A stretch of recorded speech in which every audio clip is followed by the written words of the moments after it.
Une jeune fille démunie découvre un millionnaire enfermé dans le coffre d'une voiture. Elle tente de le sauver, mais quand il voit son visage, il s'écrie « Vous ressemblez trait, pour trait, à ma fille ». Ce qui se passe ensuite bouleverse sa vie à jamais. Le froid mordant de l'aube se répandait parmi les voitures abandonnées, alors que le brouillard couvrait la casse automobile en périphérie de la ville. Un corbeau se posa sur le toit bosselé d'une berline noire, son croassement résonnant dans le silence. Quelque chose bougea à l'intérieur du véhicule rouillé. À l'intérieur du coffre légèrement entrouvert, Miles Donovan luttait pour respirer. Ses poignets, ligotés avec du ruban adhésif industriel, étaient à vif à force de frotter contre le métal. Du sang séché avait formé une croûte sur sa tempe, et chaque respiration envoyait une vague de douleur à travers ses côtes. Il n'avait aucune idée depuis combien de temps il était là, mais le ciel s'était déjà éclairci pour la deuxième fois. À l'aide, essaya-t-il de crier, mais sa gorge desséchée ne put produire qu'un gémissement rauque. L'homme d'affaires ferma les yeux, essayant de se rappeler comment il avait atterri là. Il se souvenait de la réunion avec Raymond, son associé. Le parking vide, un coup à la tête, puis seulement des flashs, un entrepôt sombre, des voix se disputant de l'argent et quelqu'un disant « Donovan ne sera plus un problème très longtemps ». Un bruit de boîte tombant le fit ouvrir les yeux. Dehors, une petite ombre se déplaçait entre les voitures. Le cœur de Miles s'emballa. Serait-ce un des hommes qui revenait pour finir le travail? Mais ce n'étaient pas les pas lourds d'un adulte. Un enfant apparut devant lui, ses yeux grands ouverts de surprise de trouver un homme dans le coffre. C'était une petite fille aux cheveux bruns en bataille et aux vêtements usés. Elle portait un sac à dos presque plus grand qu'elle. « Aidez-moi, s'il vous plaît », murmura-t-il, craignant que tout mouvement brusque ne la fasse fuir. Elle hésita, regardant autour d'elle comme pour s'assurer qu'elle était seule. « Vous êtes blessé ?» dit la fille, s'approchant avec prudence. « C'est des méchants qui vous ont fait ça ?» Miles hocha la tête, sentant sa gorge se serrer. « Je dois sortir d'ici. » La fille posa son sac à dos à terre et étonnamment commença à défaire les nœuds avec des doigts agiles. « Je peux le faire. Mamie m'a appris à faire des nœuds solides quand on en a besoin. » Pendant qu'elle travaillait, Miles ne put détacher ses yeux du visage concentré de l'enfant.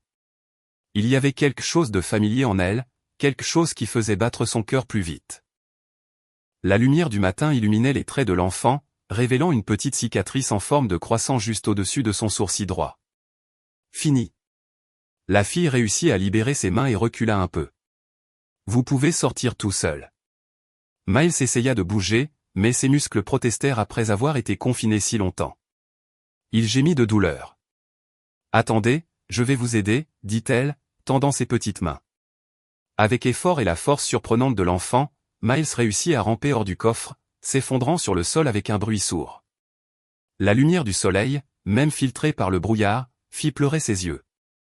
Quand il réussit enfin à focaliser sa vision, il regarda droit dans le visage de la fille et ne put contenir son exclamation « Vous ressemblez trait, pour trait, à ma fille ». La jeune fille recula, effrayée par l'intensité de sa voix. « Je suis désolé, » dit Miles rapidement. « Je ne voulais pas vous effrayer.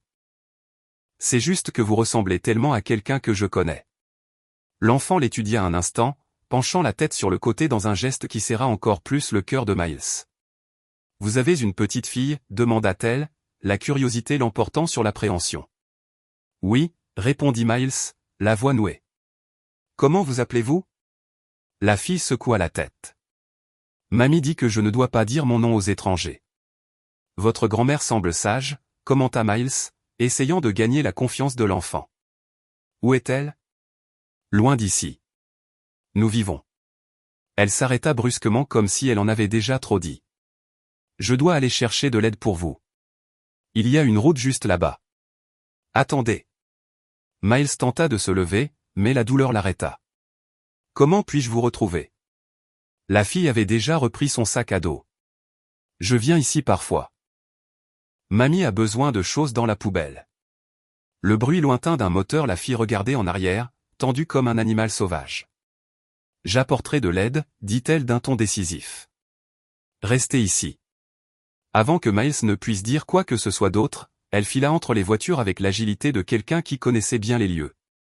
En quelques secondes, elle avait disparu dans le brouillard qui planait encore sur la casse. Miles essaya de l'appeler, mais sa voix lui manqua. Il s'appuya contre une voiture abandonnée, son cœur battant la chamade. Ses yeux, cette cicatrice, la façon dont elle penchait la tête. Ce n'était pas possible. Ainsi, quelques minutes plus tard, il entendit un klaxon sur la route voisine. Des voix masculines s'approchaient, criant. La jeune fille avait tenu sa promesse. Ici, cria-t-il avec le peu de force qui lui restait. Je suis ici. 2 camionneurs apparurent parmi les voitures. Mon vieux, vous êtes mal en point, s'exclama l'un d'eux. Une petite fille était au bord de la route, disant qu'il y avait un homme blessé ici. La fille, murmura Miles. Où est-elle? Elle a disparu, dit l'autre homme, sortant son téléphone. J'appelle une ambulance. Miles sentit la conscience lui échapper. La dernière chose à laquelle il pensa avant de s'évanouir fut le visage de l'enfant, si semblable à celui de quelqu'un qu'il connaissait bien. À l'hôpital, la lumière antiseptique vive de l'hôpital fit cligner Miles plusieurs fois jusqu'à ce que ses yeux s'adaptent. Un moniteur cardiaque bipait rythmiquement à son côté. Bon retour, monsieur Donovan. L'infirmière ajusta la perfusion. Vous avez eu de la chance. Les camionneurs qui vous ont trouvé ont dit qu'il y avait un enfant qui criait sur la route pour demander de l'aide. Miles tenta de s'asseoir. La fille, où est-elle? Nous ne savons pas. Quand l'ambulance est arrivée, il n'y avait personne d'autre que vous. Il laissa sa tête retomber sur l'oreiller. Ce n'était pas une hallucination. La fille était réelle. 2 jours passèrent avant que les médecins ne l'autorisent à sortir. La police, qui avait pris une brève déclaration initiale, voulait maintenant un rapport complet. Au poste, Miles s'était assis en face du détective Harris, un homme d'âge moyen avec de profondes cernes sous les yeux. Alors, monsieur Donovan, reprenons depuis le début. Vous croyez que votre associé Raymond Becquet est impliqué dans votre enlèvement? Miles hocha la tête, passant sa main sur le bandage de sa tempe. Nous avions une réunion la nuit précédente. Raymond voulait que je vende ma part de l'entreprise à un groupe d'investisseurs. J'ai refusé. Harris écrivit chaque mot. Et puis je suis parti du bureau tard. Le parking était vide. Quelqu'un m'a frappé par derrière. Miles ferma les yeux. J'ai entendu des voix parler d'argent, de l'entreprise, de se débarrasser de moi. Avez-vous reconnu une voix? Pas avec certitude. J'étais confus. Le détective lui tendit une tasse d'eau. Et comment vous êtes-vous retrouvé à la casse? Je ne sais pas. Je me suis réveillé déjà dans le coffre. Miles prit une gorgée d'eau. Puis elle est apparue. L'enfant que vous avez mentionné plus tôt. Une fille petite. Miles hésita. Elle m'a délié. Elle semblait savoir exactement ce qu'elle faisait. Pourriez-vous décrire cet enfant? Cheveux bruns? Mince, vieux vêtements? Miles prit une profonde inspiration. Et elle avait une cicatrice au-dessus de son sourcil droit, en forme de croissant de lune. Harris fronça les sourcils, notant les détails. Et elle a dit quelque chose? Un nom? D'où elle venait? Elle ne m'a pas donné son nom. Elle a mentionné une grand-mère et qu'elle venait parfois à la casse pour trouver des choses. Miles se pencha en avant. Détective, je dois trouver cette fille. Pourquoi? La gratitude, bien sûr. Miles sentit ses paumes devenir moites. Devait-il le dire? Il penserait qu'il était fou, traumatisé par l'enlèvement. Peut-être qu'il l'était. Quand je l'ai regardée, Miles hésita, elle ressemble trait pour trait, à ma fille. Identique, les mêmes yeux, la même façon de pencher la tête, même la cicatrice au même endroit. Harris l'étudia un instant, son expression neutre. Monsieur Donovan, le traumatisme pourrait. Je ne suis pas confus, l'interrompit Miles. Je sais ce que j'ai vu. C'était comme regarder le visage de ma propre fille. Le détective soupira, prenant une autre note. Je vais noter pour les unités de patrouille de surveiller un enfant correspondant à cette description, dit-il. Mais notre priorité est maintenant d'enquêter sur votre enlèvement et le lien possible avec votre partenaire. Miles hocha la tête, sachant qu'il était inutile d'insister davantage à ce moment-là, mais l'image de la jeune fille ne le quittait pas. Puis-je partir, demanda-t-il, se sentant épuisé. Pour l'instant, oui. Mais ne quittez pas la ville, monsieur Donovan. Nous aurons besoin d'autres déclarations. Miles quitta le poste pour l'air frais de l'après-midi. Le soleil se couchait à l'horizon, peignant le ciel de nuances d'orange et de rose. Des gens passaient devant lui, occupés par leur propre vie, complètement inconscients de la tempête qui se préparait en lui. Alors qu'il marchait vers le taxi qui l'attendait, une certitude grandit en lui. Ce n'était pas une simple coïncidence. Il devait retrouver cette fille coûte que coûte. Pour la première fois depuis longtemps, autre chose que les affaires occupait ses pensées, la fille mystérieuse, le visage si familier, les yeux qui semblaient le reconnaître sans savoir qui il était. Là où il n'y avait eu que le vide de la routine, il y avait maintenant quelque chose qu'il n'avait pas ressenti depuis longtemps, l'espoir. Le taxi déposa Miles à l'entrée de la propriété. Le chemin de gravier crissa sous ses pieds alors qu'il remontait la longue allée qui menait au manoir. 2 ans auparavant, les arbres bordant le chemin avaient été taillés en formes artistiques. Maintenant, ils poussaient sans être apprivoisés, sans personne pour en prendre soin correctement. Miles remarqua à peine ces détails. Le manoir se dressait devant lui, imposant et vide. 3 étages de pierre pâle et d'immenses fenêtres qui, de loin, ressemblaient à des yeux opaques observant son retour. Les lumières du jardin s'allumèrent automatiquement à sa présence, mais l'effet ne rendit pas l'endroit plus accueillant. Miles composa le code sur le verrou électronique et poussa la lourde porte d'entrée. L'alarme retentit, et il composa rapidement le mot de passe. Le silence revint, seulement brisé par le bourdonnement lointain du système de climatisation. « Je suis à la maison », murmura-t-il à personne. Sa voix résonna sur les sols de marbre du hall d'entrée. À sa droite, le salon était resté exactement tel qu'il était la veille de son enlèvement, canapé en cuir italien, tapis persan, œuvre d'art au mur. À gauche, la salle à manger avec une table pour 12 personnes qui n'avaient jamais accueilli plus de 3 convives. Il monta les escaliers sans allumer les lumières. Il connaissait chaque marche, chaque courbe de la rampe. À l'étage supérieur, il passa devant sa propre chambre et continua dans le couloir jusqu'à la dernière porte. Il s'arrêta, la main sur la poignée, prit une profonde inspiration et entra. La chambre d'Anne était restée intacte. Les murs étaient d'une douce nuance de jaune, des rideaux fleuris, le lit fait avec la courte pointe en patchwork que la femme de ménage insistait pour garder propre même après l'accident. Sur le bureau d'études, les livres d'école étaient empilés comme si leur propriétaire pouvait revenir à tout moment pour terminer ses devoirs. Miles n'alluma pas les lumières en entrant. Il préférait la pénombre, comme si éclairer pleinement la pièce pouvait effacer les souvenirs qui flottaient encore dans l'air. Il alla au placard intégré et ouvrit les portes coulissantes. Le léger parfum de lavande persistait encore, faible mais tenace grâce au sachet que la femme de ménage remplaçait chaque mois. Il écarta quelques cintres et s'agenouilla devant un petit coffre-fort numérique au fond du placard.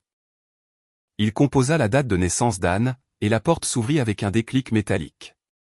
À l'intérieur se trouvait un dossier bleu étiqueté « Accident » écrit à la main. Miles porta le dossier au bureau d'études et étala son contenu, rapport de police, conclusion médico-légale, coupure de journaux, photo de la voiture épave après l'avoir retirée de la rivière. Il connaissait chaque document par cœur, mais il les consultait toujours périodiquement, espérant y déceler un détail qu'il aurait pu manquer lors des centaines de lectures précédentes. Le véhicule a apparemment perdu le contrôle dans le virage du pont de Westwood, a traversé le garde-fou et est tombé dans la rivière à 22h07, lisait le rapport de police. Conditions météorologiques, forte pluie, visibilité réduite. Miles passa ses doigts sur la photographie de la voiture écrasée, une BMW X5 qu'il avait achetée en pensant à la sécurité.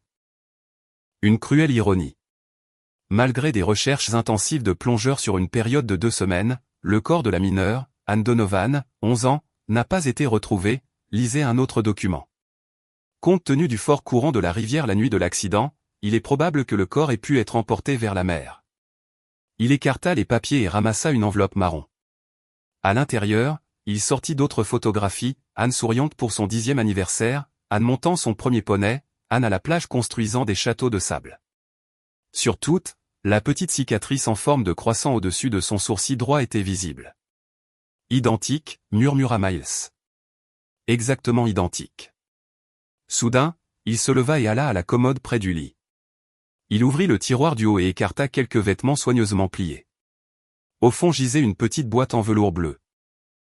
En l'ouvrant, l'éclat argenté d'un collier capta la faible lumière entrant par la fenêtre, un pendentif étoile délicat et scintillant. Miles le tint dans le creux de sa main, sentant son poids négligeable qui, paradoxalement, semblait porter tout le poids du monde. « Ton collier porte bonheur », murmura-t-il, se souvenant du jour où il l'avait acheté pour Anne. Elle avait insisté sur le fait qu'elle avait besoin d'une étoile pour y accrocher ses vœux. Depuis, elle ne l'avait jamais enlevée, sauf. Miles ferma les yeux. Le collier avait été retrouvé dans la voiture, pris dans la ceinture de sécurité, brisé, comme s'il avait été arraché violemment lors de l'impact. C'était la seule preuve physique qu'Anne avait été dans le véhicule cette nuit fatidique. Il se rassit sur le lit, tenant fermement le collier étoile dans sa main. Le métal semblait pulser, chaud contre sa peau, comme s'il essayait de communiquer quelque chose. L'image de la fille dans la casse revint en force, les mêmes yeux, les mêmes manières, la même cicatrice. Et si Miles pouvait à peine former la pensée, craignant que le simple fait de lui donner forme en mots ne la détruise, et si elle était encore en vie. Le silence de la pièce sembla avaler sa question, mais quelque chose avait changé dans l'air, une énergie différente, comme si les murs du manoir, qui pendant si longtemps n'avaient fait l'écho qu'à sa solitude, pulsaient maintenant de quelque chose de nouveau. Miles serra fermement le collier étoile, laissant son empreinte dans la paume de sa main. Pendant 2 ans, il avait pleuré en silence, gérant des entreprises, assistant à des réunions, vivant mécaniquement. À l'extérieur, l'homme d'affaires pragmatique qui avait surmonté la tragédie. À l'intérieur, un père qui n'avait jamais cessé de chercher des réponses. Maintenant, pour la première fois, il sentit que les réponses pouvaient lui parvenir. « Je te retrouverai », promit-il à la pièce vide, comme si Anne pouvait l'entendre. « Si tu es quelque part là-dehors, je te retrouverai. » Il mit le collier dans sa poche et commença à rassembler les documents éparpillés sur le bureau, mais il ne les remit pas dans le coffre-fort. Au lieu de cela, il plaça tout dans sa mallette de travail. Il aurait besoin de ses papiers. En sortant, il jeta un dernier regard à la chambre d'Anne. Pour la première fois en 2 ans, il alluma la lumière, inondant l'espace de clarté. Il était temps de dissiper les ombres. Tôt le lendemain matin, Miles se rendit à la casse. Le ciel était clair, sans le brouillard qui avait couvert l'endroit le jour de son sauvetage. Le paysage désolé de voitures rouillées semblait encore plus triste sous la lumière directe du soleil. Il se gara à l'entrée et commença à marcher entre les rangées de véhicules abandonnés. L'endroit était plus grand qu'il ne l'avait imaginé, un labyrinthe de métal tordu et de verre brisé. Chaque pas était prudent. Des fragments de verre et des morceaux de métal tranchants menaçaient ses chaussures coûteuses. Miles trouva la berline noire où il avait été emprisonné. Elle semblait plus petite maintenant, moins menaçante à la lumière du jour. Le coffre était toujours entrouvert. Le ruban adhésif qu'il avait ligoté gisait sur le sol sale. « Il y a quelqu'un » appela-t-il, sa voix résonnant parmi les débris métalliques. Seul le bourdonnement lointain des insectes lui répondit. Miles s'assit sur un vieux pneu sous l'ombre d'une camionnette sans fenêtre. Il sortit le collier étoile de sa poche et le tint à la lumière, observant comment les rayons du soleil dansaient sur le métal poli. Il attendit des heures. De temps en temps, il arpentait la casse à la recherche de signes de la présence de la jeune fille. Il trouva de petites empreintes de pas à certains endroits, mais rien de concluant. Alors que le soleil commençait à se coucher, il retourna à sa voiture, laissant sur le pneu où il était assis, un petit paquet avec un sandwich et une bouteille d'eau. Le lendemain matin, il revint à l'aube. Le paquet avait disparu. Quelqu'un était passé. Le cœur de Miles s'accéléra, mais il maîtrisa son excitation. Cela aurait pu être n'importe qui, des ferrailleurs, des sans-abri, du personnel. 3 fois par jour pendant 2 jours, Miles retourna à la casse. Chaque fois, il laissait de la nourriture à différents endroits, comme on laisse des miettes de pain à un oiseau fatigué. Chaque fois qu'il revenait, il trouvait les paquets disparus, mais ne voyait jamais qui les avait pris. Le 3e matin, il changea de tactique. Au lieu de rester dans la casse, il conduisit dans les environs. C'était un quartier pauvre avec de petits commerces, des maisons modestes et quelques bâtiments abandonnés. Miles entra dans chaque magasin, chaque restaurant, chaque station-service, montrant une photo d'Anne et demandant si quelqu'un avait vu une fille qui lui ressemblait. Les réponses étaient toujours négatives, souvent accompagnées de regards suspicieux sur son costume coûteux et sa montre de luxe. Il était clair qu'il n'était pas à sa place. « Vous cherchez votre fille, hein » demanda une femme d'âge moyen à la boulangerie du coin alors qu'elle emballait son pain. « Quelque chose comme ça » répondit Miles vaguement. « Il y a plein d'enfants que personne ne cherche par ici. »« Comment va-t-elle » lui dit-elle en lui tendant le sac. « Et quelques-uns que quelqu'un cherche un peu trop, si vous voyez ce que je veux dire. » Miles comprit l'insinuation. Il était un étranger riche posant des questions sur un enfant. Il hocha poliment la tête, paya et partit, se sentant vaincu. L'après-midi du 3e jour, alors qu'il roulait lentement sur l'avenue principale, quelque chose attira son regard derrière une petite épicerie, près d'une rangée de bennes à ordures industrielles. Une petite silhouette fouillait les poubelles. Miles se gara rapidement et s'approcha, son cœur battant dans sa poitrine.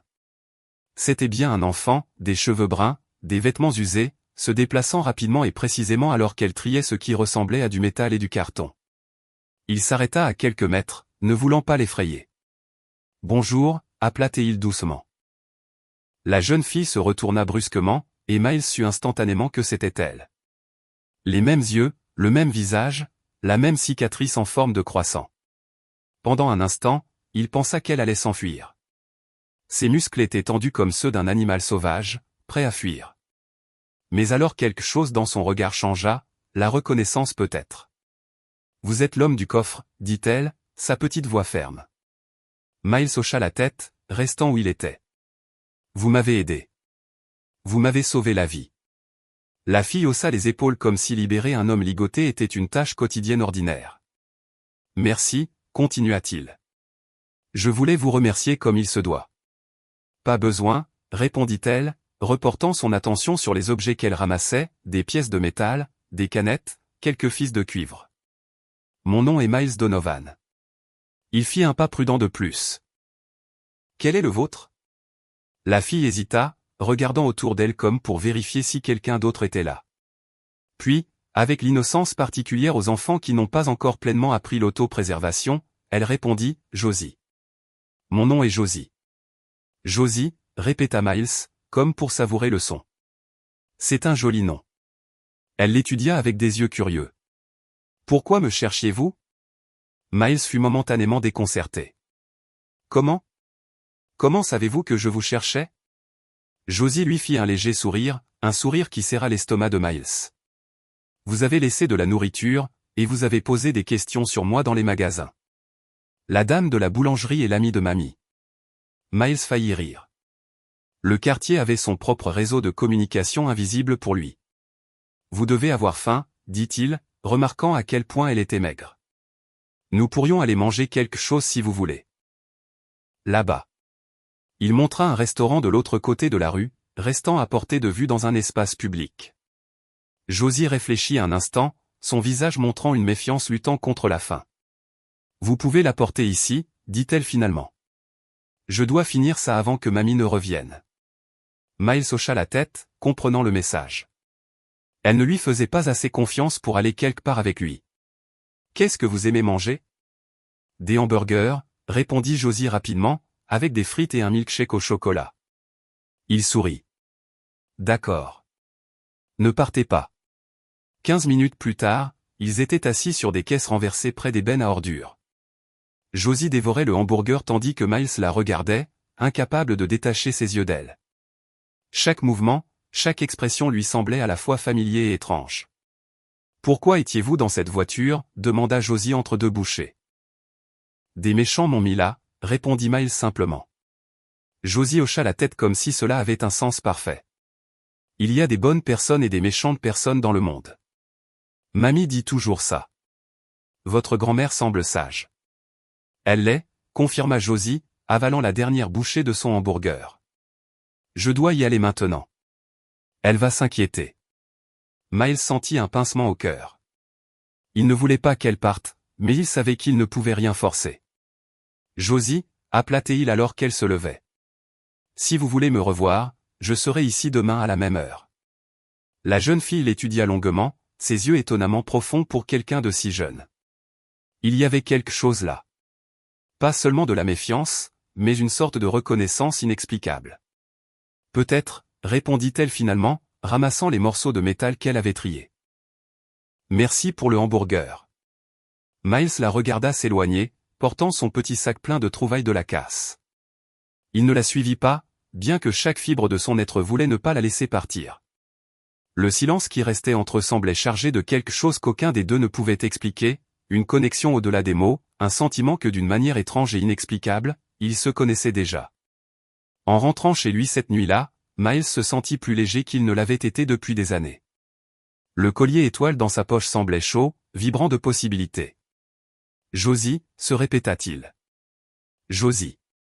Le nom n'était pas Anne, mais le visage, les yeux, la cicatrice. Tout le reste était identique. Miles arriva tôt au même endroit le lendemain. Il apporta du café chaud dans un thermos et un sac de pain frais de la boulangerie où la femme âgée avait mentionné qu'elle connaissait la grand-mère de Josie. Au restaurant d'un accent grave côté, il commanda 2 autres hamburgers et milkshakes, les plaçant sur une boîte propre qu'il trouva près des bennes à ordures. Puis il s'assit sur le capot de sa voiture pour attendre. L'agitation de la ville grandissait autour de lui. Les employés de l'épicerie arrivaient pour le quart du matin. Des camions de livraison déchargeaient des marchandises. Les gens ordinaires commençaient leur routine quotidienne. Miles vérifia son téléphone. Des dizaines de messages du bureau, tous ignorés. Pour la première fois depuis des années, les affaires pouvaient attendre. Lentement, l'arôme du café flottait dans l'air du matin, se mêlant aux odeurs moins agréables de l'allée.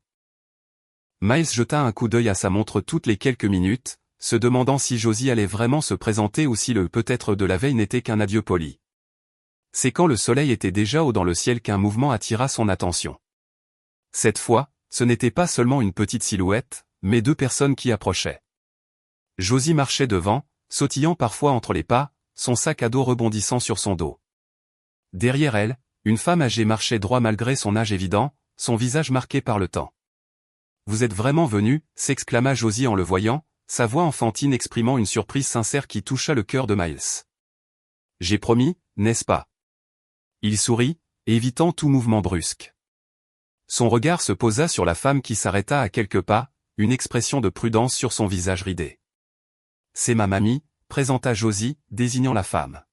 « Je lui ai parlé de vous et elle a voulu vous rencontrer. » Miles se leva du capot et s'approcha avec précaution, gardant une distance respectable.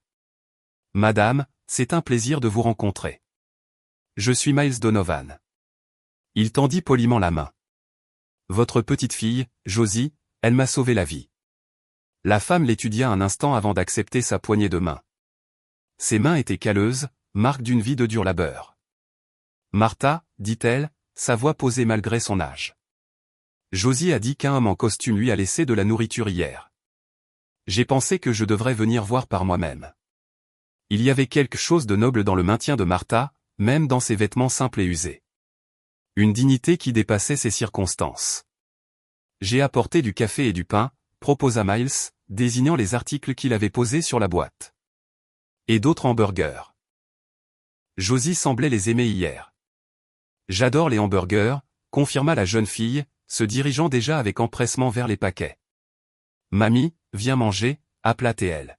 « C'est encore chaud. » Martha regarda sa petite fille avec un léger sourire avant de reporter son attention sur Miles. « Pourquoi faites-vous cela, monsieur Donovan ?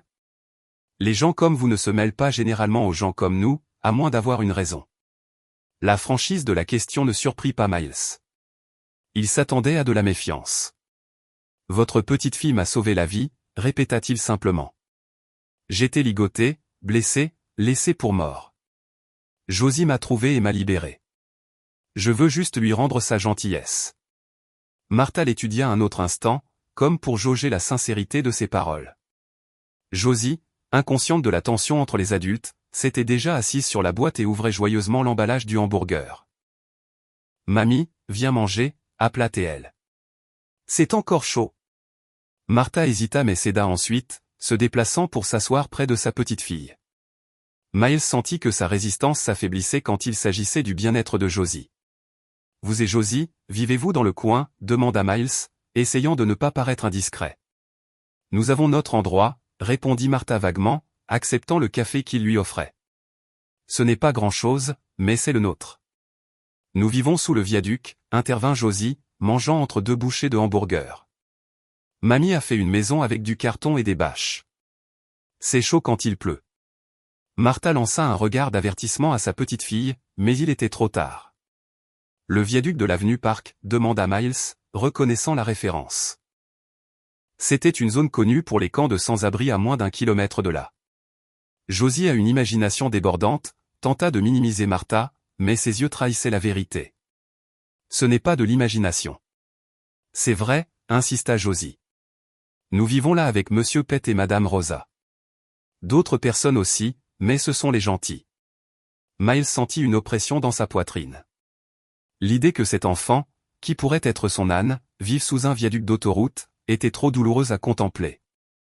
Avez-vous de l'aide? Des services sociaux, des refuges? Martha redressa ses épaules, sa fierté évidente. Nous n'avons pas besoin de charité, Monsieur Donovan. Nous nous débrouillons. Je ne voulais pas offenser, dit Miles rapidement. C'est juste que Josie est un enfant. Elle mérite le meilleur. Martha l'interrompit, une lueur de défi dans les yeux. Vous croyez que je ne le sais pas? Vous croyez que je ne lui donne pas tout ce que je peux? Miles recula mentalement, réalisant qu'il avait touché une corde sensible.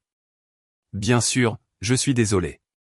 Josie, sentant la tension, intervint avec l'aisance naturelle d'un enfant. Mamie est la meilleure, elle m'apprend tout. Et quand on trouve de bonnes choses dans la poubelle, elle les vend et achète de la nourriture.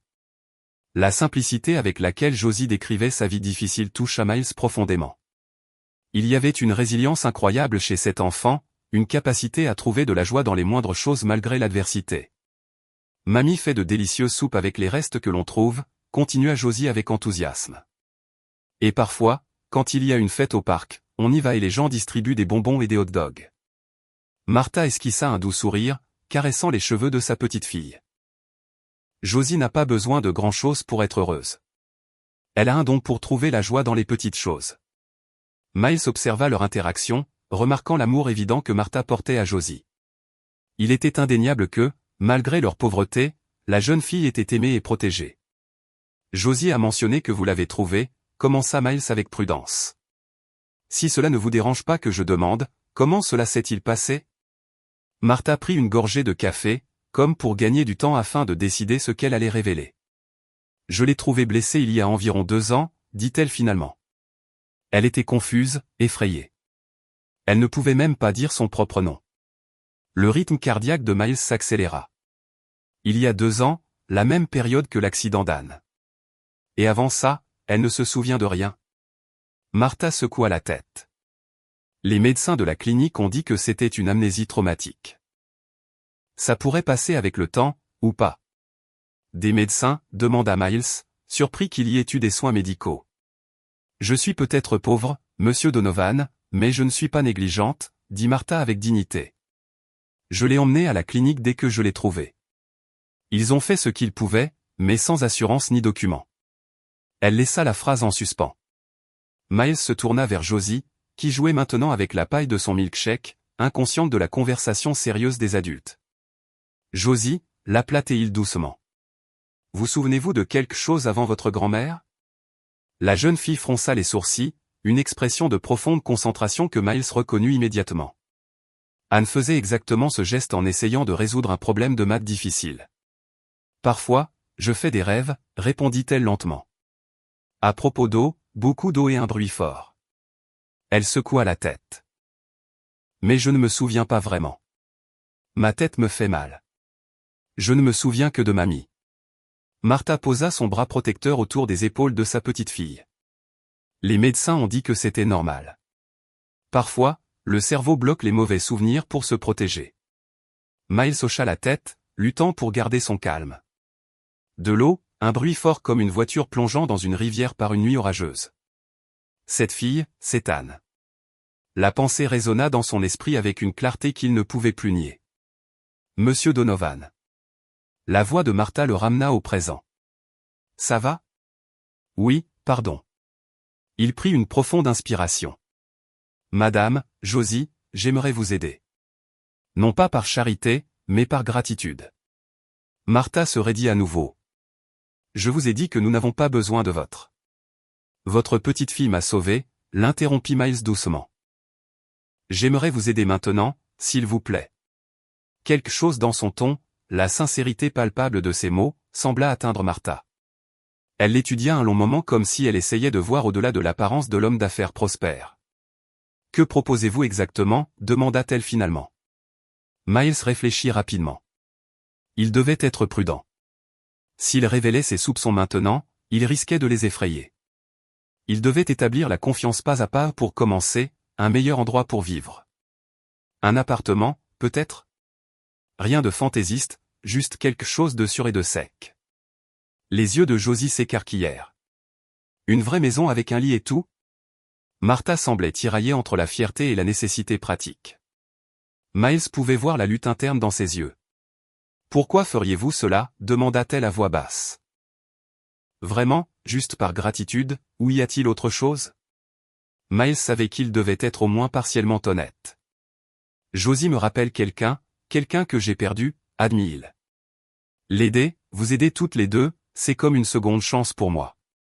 Martha l'étudia longuement.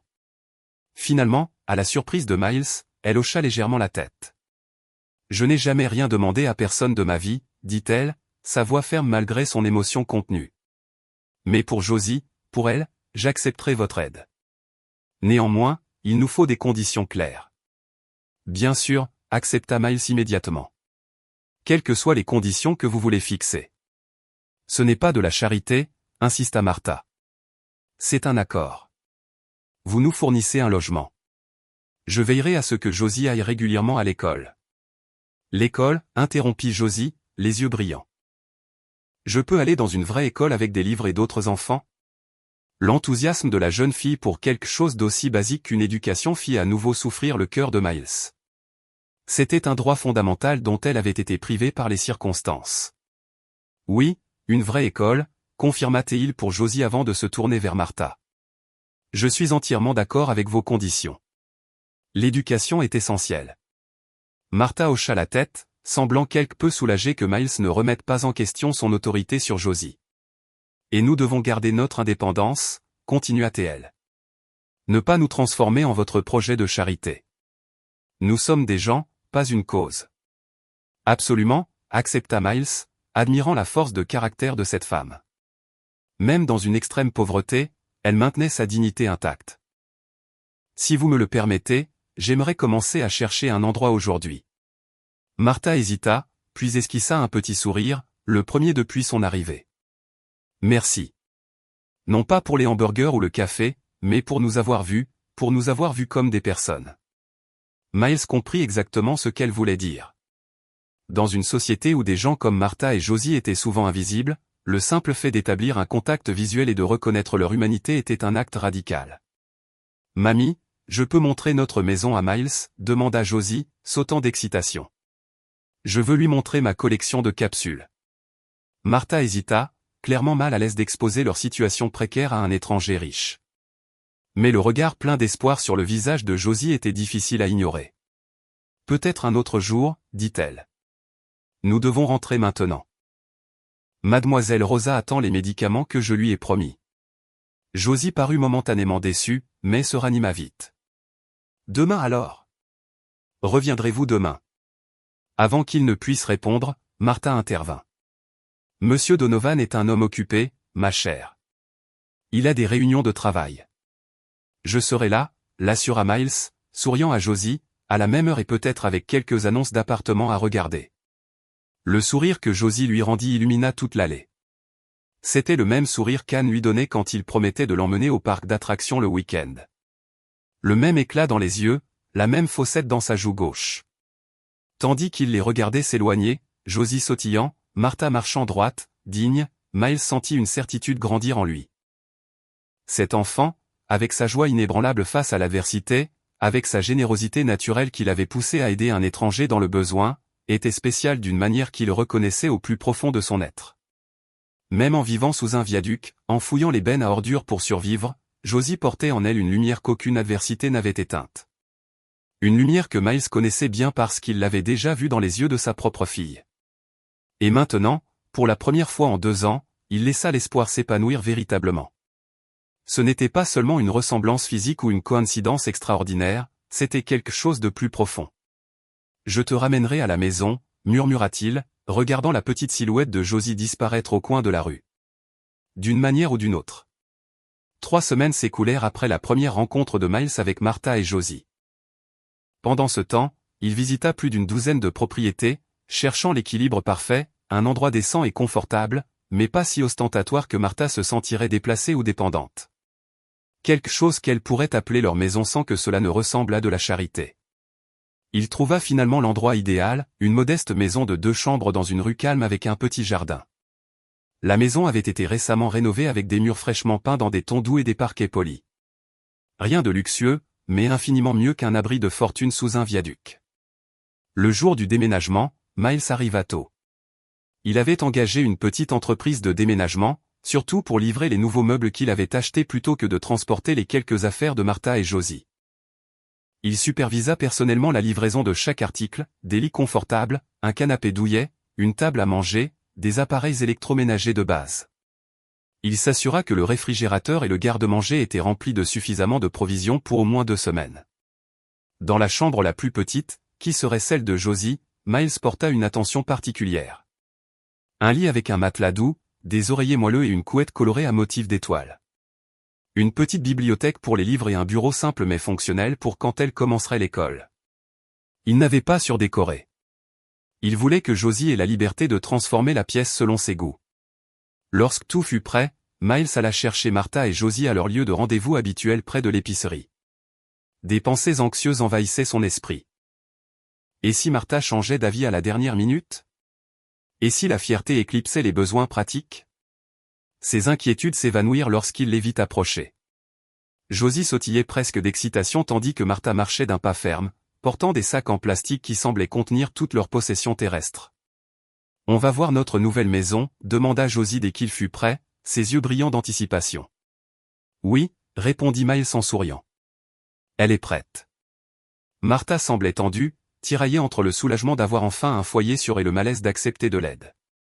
Miles avait appris à respecter ce conflit interne, ne faisant jamais de commentaires qui pourraient paraître condescendants.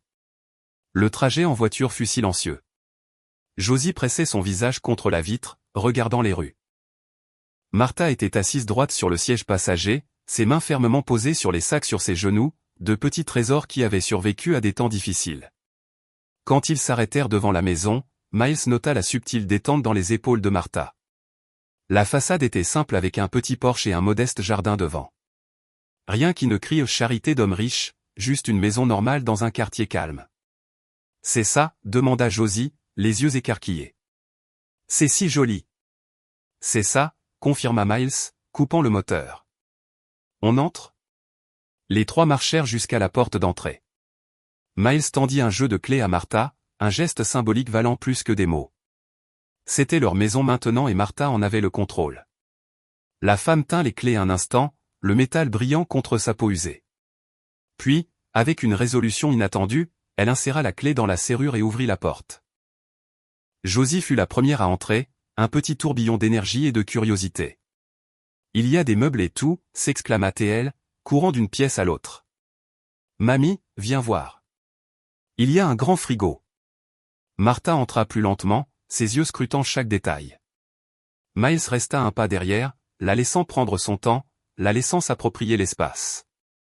Le salon était accueillant avec un canapé confortable face à une petite télévision. La cuisine, bien que compacte, avait tous les appareils nécessaires. Une table à manger avec 4 chaises se trouvait dans un coin ensoleillé. « Mamie, il y a une chambre pour moi. » La voix de Josie résonna dans le couloir. « Avec mon propre lit. » Martha suivit la voix de sa petite fille, Miles à sa suite. Ils trouvèrent Josie déjà allongée sur le lit, testant la couette à motif d'étoiles. « C'est si doux » déclara la jeune fille, s'enfonçant dans les oreillers. « Je ne me suis jamais allongée sur quelque chose d'aussi doux. » Martha toucha doucement la couette comme si elle craignait qu'elle ne disparaisse au moindre contact. Ses yeux rencontrèrent ceux de Miles, un océan d'émotions inexprimées dans son regard. « Il y a une chambre pour vous aussi » dit doucement Miles. Juste là. La chambre de Martha était simple, mais digne, un lit double avec un matelas ferme comme Miles le supposait qu'elle préférerait, une commode robuste, un petit placard et une chaise près de la fenêtre. « C'est plus que ce que j'aurais jamais espéré » dit Martha enfin. Sa voix à peine un murmure. « C'est le moins que vous méritiez » répondit Miles. « Vous méritez toutes les deux un endroit sûr. » Josie avait découvert le jardin et ses exclamations de joie résonnaient. Martha regarda par la fenêtre sa petite fille courir dans le petit espace vert, plus libre que jamais. « Je n'ai jamais rien demandé » dit doucement Martha, regardant toujours Josie dans le jardin. « Je n'ai jamais aimé dépendre de qui que ce soit. Elle se tourna vers Miles, ses yeux brillants de larmes contenues. Mais merci, merci de nous avoir vus. C'était exactement ça. Ce n'était pas seulement de la gratitude pour la maison, les meubles ou la nourriture dans le frigo.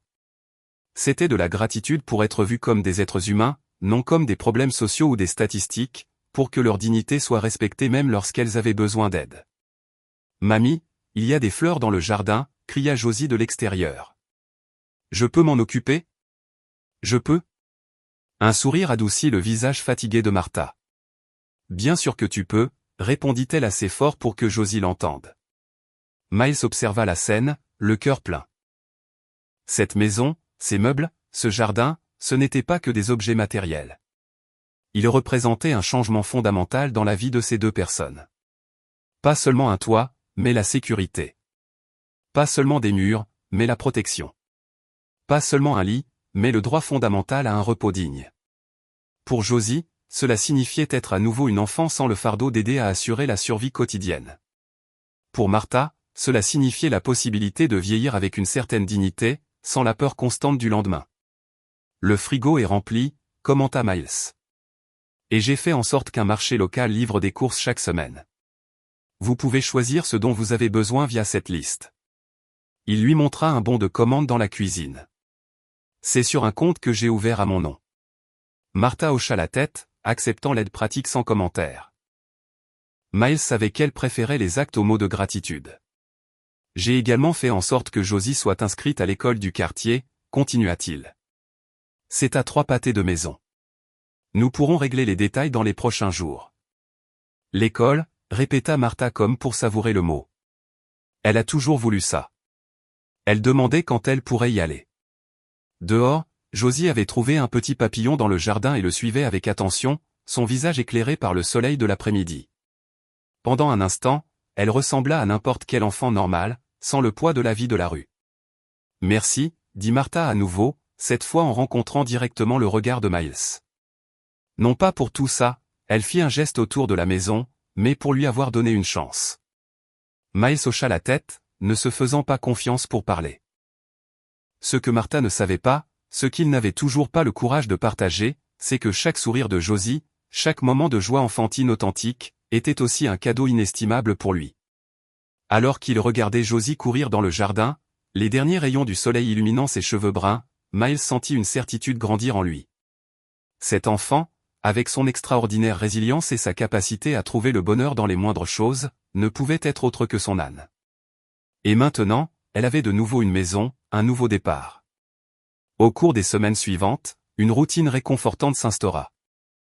Martha et Josie s'installèrent dans leur nouvelle maison tandis que Miles leur rendait visite régulièrement, apportant toujours de petits cadeaux déguisés en extra pour ne pas heurter la fierté de Martha, un livre pour enfants ici, une plante de jardin là, un ensemble de casseroles dont il n'avait plus besoin dans sa cuisine. Josie avait commencé l'école locale. Après une évaluation initiale, les enseignants constatèrent que malgré ses lacunes éducatives, elle faisait preuve d'une vive intelligence et pouvait suivre les enfants de son âge apparent avec un soutien supplémentaire. Miles engagea des tuteurs pour l'aider l'après-midi, et la jeune fille absorbait les connaissances comme une éponge assoiffée. La transformation était visible. En un mois seulement, Josie avait pris du poids. Ses joues étaient maintenant rondes et roses. Ses cheveux, autrefois ternes et maltraités, brillaient d'une nouvelle vie. Mais le changement le plus significatif était dans ses yeux. La vigilance constante typique d'un enfant sans abri avait commencé à céder la place à une expression plus détendue et confiante. Martha aussi s'épanouissait. Elle gardait sa fierté et son indépendance, refusant toute suggestion qu'elle jugeait extravagante, mais acceptait gracieusement les nécessités de base que Miles fournissait. Ses mains, autrefois rugueuses et sèches à force de ramasser la ferraille, montraient des signes de guérison. Elle avait même autorisé l'embauche d'une femme de ménage hebdomadaire après que Miles eut insisté pour que cela la libère et lui permette de passer plus de temps à aider Josie à s'adapter à l'école. Un samedi après-midi particulièrement agréable, Miles arriva à la maison portant un panier de pique-nique. Le jardin que Martha et Josie avaient amoureusement transformé affichait des parterres de fleurs et un petit jardin d'herbes aromatiques. C'était un endroit parfait pour un repas en plein air. Josie courut l'accueillir à la porte, un puits inépuisable d'énergie dans ses petits pas à Miles, « Viens voir ce que j'ai fait à l'école. » Elle le tira par la main vers la table de la cuisine où un dessin coloré montrait 3 personnages stylisés, une petite fille aux cheveux bruns, une plus grande avec des cheveux gris et un homme en ce qui ressemblait à un costume bleu. C'est nous. La maîtresse nous a demandé de dessiner notre famille. Miles sentit son cœur se serrer au mot famille. Il jeta un coup d'œil à Martha qui était à l'évier de la cuisine, préparant un pichet de limonade. C'est un beau dessin, Josie, dit-il, sincèrement ému. Tu as du talent. La maîtresse dit que je m'améliorerai beaucoup quand j'aurai plus de cours d'art, annonça fermement Josie. Je ferai de vrais tableaux, pas seulement des bonshommes. Martha s'approcha, s'essuyant les mains sur un torchon. Elle parle de l'école toute la journée. Je ne l'ai jamais vue aussi excitée par quelque chose. Apprendre, c'est amusant, déclara Josie, courant déjà vers le jardin desquels remarqua le panier de pique-nique. Qu'est-ce que tu as apporté? On a un dessert? Miles et Martha la suivirent dehors, partageant un sourire complice devant son enthousiasme. Alors qu'ils étalaient la couverture de pique-nique sur l'herbe et disposaient les sandwichs, les salades et les fruits que Miles avait apportés, un sentiment de tranquillité les enveloppa, presque comme s'ils étaient vraiment la famille que Josie avait dessinée. Après le repas, Josie demanda à jouer dans la petite cabane en bois que Miles avait installée au coin du jardin la semaine précédente. La jeune fille étant maintenant occupée, Miles trouva enfin le moment qu'il attendait, une occasion de parler en privé avec Martha. Elle s'épanouit, commenta-t-il, regardant Josie organiser ses poupées de chiffon dans la cabane. Les enfants sont extraordinaires, répondit Martha, un sourire adoucissant ses rides. Ils s'adaptent, ils se remettent parfois plus vite que nous, les adultes. Miles hocha la tête, rassemblant le courage pour une conversation qu'il avait repoussée. Martha, commença-t-il, gardant sa voix basse pour que Josie n'entende pas, cela fait un mois que nous nous sommes rencontrés. Je dois avouer que j'ai des questions sur Josie, sur la façon dont elle est arrivée jusqu'à vous. Martha se tendit un instant, ses yeux toujours sur sa petite fille qui jouait. Pourquoi est-ce maintenant? Elle va bien. Elle est heureuse. C'est important parce que... Miles hésita, pesant ses mots. Parce que je crois que je connais Josie d'avant. Martha se tourna pour lui faire face, son expression maintenant très sérieuse. Que voulez-vous dire? Miles prit une profonde inspiration.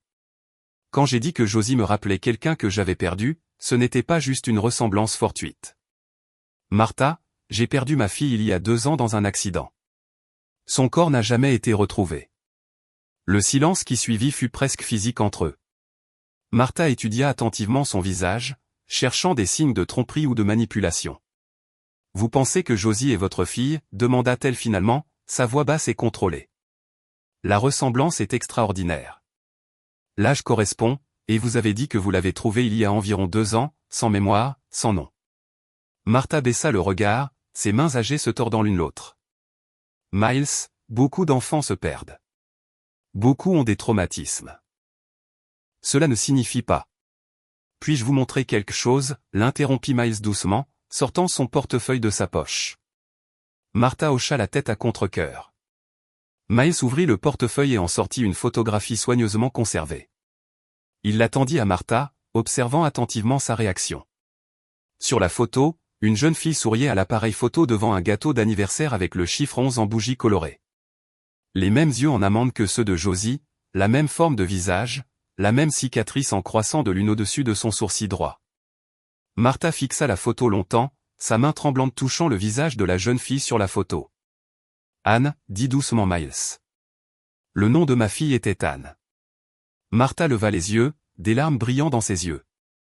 Quand j'ai trouvé Josie, elle était trempée, blessée, comme si elle avait été traînée par un courant. Sa voix était presque un murmure. C'était près de la rivière, tôt un matin après une terrible tempête. Miles sentit son cœur s'emballer. L'accident s'était produit pendant une tempête. La voiture était tombée du pont de Westwood.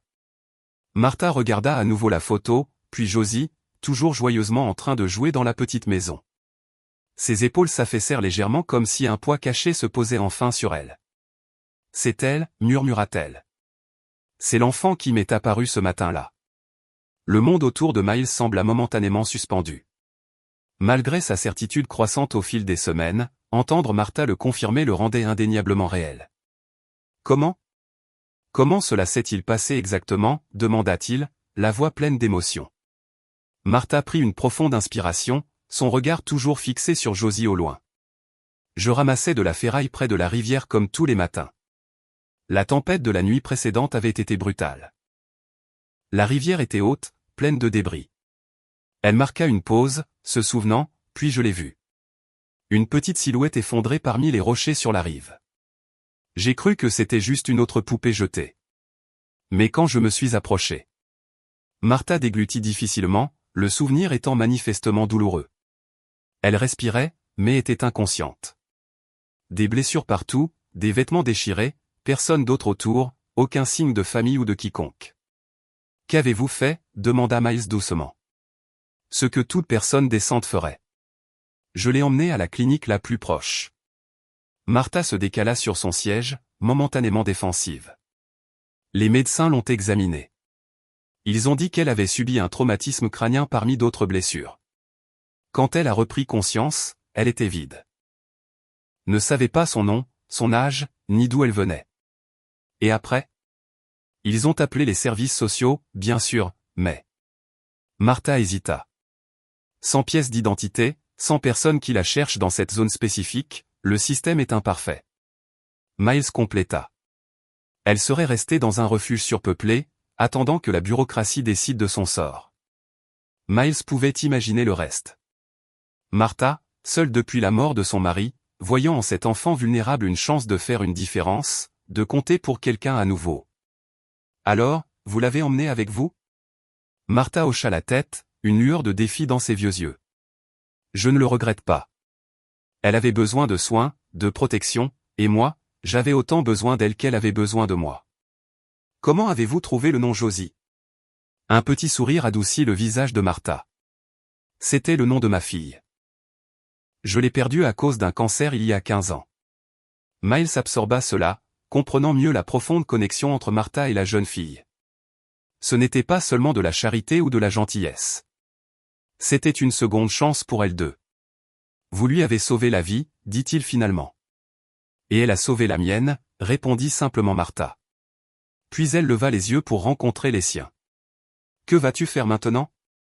L'emmener? La question resta en suspens, lourde de sous-entendus. Miles aurait pu facilement faire appel à des avocats, prouver sa paternité par un test ADN, réclamer la fille qu'il croyait avoir perdue. Légalement, Martha n'aurait aucune autorité. Non, dit-il après un moment de réflexion. Je ne vous ferai pas ça. Les épaules de Martha se détendirent visiblement. Mais je pense que Josie mérite de connaître la vérité, continua Miles. Ou du moins la possibilité. Peut-être que cela l'aidera à retrouver la mémoire. Martha réfléchit, regardant à nouveau Josie. Comment comptez-vous faire cela? Ce n'est qu'un enfant.